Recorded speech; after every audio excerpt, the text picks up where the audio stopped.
Welcome to my videocast. I will be using the following tools and 5 topics, starting off with websites. As you can see, I have used Codio, where I have updated and installed my elements within Codio. In addition to this, the main server I have used is Google App Engine, which uses the cloud as software as a service platform. Google App Engine enables me to upload my website onto the server. Now I'll be exploring security. Security has been explored within this project, as I have enclosed security through my login page, where I have created my login page on a local server which requests for the user to input some information such as your email ID. As you have seen, I have entered my information and I have access to the login page. Furthermore, other forms of security I have used is security that comes within the cloud. For example, my project is an open source project, therefore the content is available to all. However, content such as the data entities that are inserted are secured as only I have access to them. However, stuff like my website are viewable to everyone. CRUD and NoSQL. I have used CRUD within the project in several ways. First, the C within CRUD stands for create. I have done this by creating a website and uploading on the server. However, I have also used R, which is read. I have carried this out as the content within my server is being read, for example, the language such as Python, which is what I've written my code in, the HTML and the CSS, which enables me to print elements such as hello world. I have also used D, which stands for delete. I have embedded this within the project. As I have displayed, I'm able to delete data entered within the database. However, the one aspect of CRUD I have not used is update, which is what view stands for.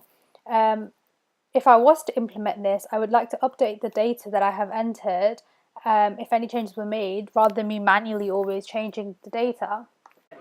Inputting data from a web page to the store, including validation of the data. When doing this, I had to consider elements such as App Engine's procedure of having only a max of 1 gigabyte of content for free.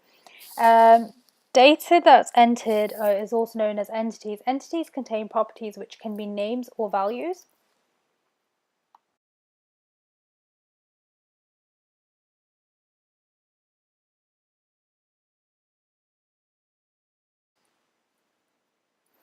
Accessing and displaying data in a web page.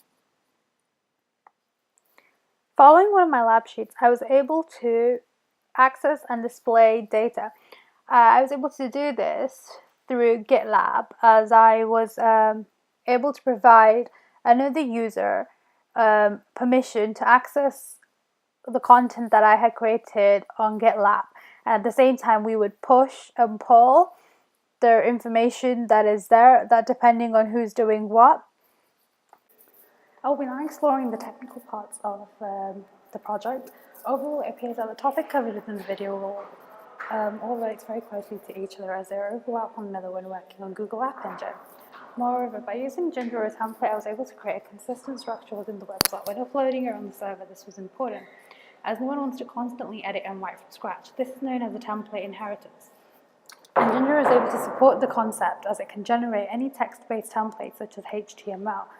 This is essential, as when working on a massive web page, you don't want to constantly go back and forth and changing every little bit and constantly repeating the same part of code, as that's highly time consuming. Moreover, through the topic, I have understood that CRUD is important due to the fact it works alongside with implementation, as it focuses on all the general aspects within a website, such as changing multiple properties. Once this is essential, as no major website company will be willing to update properties individually, as it is highly time-consuming and impractical. Within major organizations, for example, BBC, they have several websites and changes that are happening all in one go. Moreover, another aspect that I have covered and understood is who has how much access and why. This depends on what level your website is actually working on. I'm going to explain this through the basis of an example of a company. For example, if the website is based around a company that is like a big organization, such as BBC, the content that's being uploaded is being done through several different people. Therefore, several different people have access and implementation. Right. However, all of this goes through the procedures of read, write, and execute. This is important, as every website, big or small, goes through this procedure, and this is grouped into 3 groups, which enables you to view how much permission someone has. Moreover, in the image, this contains a directory, owner, group, and all users. These are the key essential parts of a website or any file and folder that has permission on who can work on it and carry out any implementation. But the basic concept is the file owner has read and write permission, and everyone else has only read permission, as you don't want anyone editing your website. It's not probably a best idea if users are going on your website and able to change the content. This is the basic concept of understanding permission and accessing and displaying the information, as there's limitations on what a person can do and carry out other than for the actual creator of the website. Thank you for watching the video.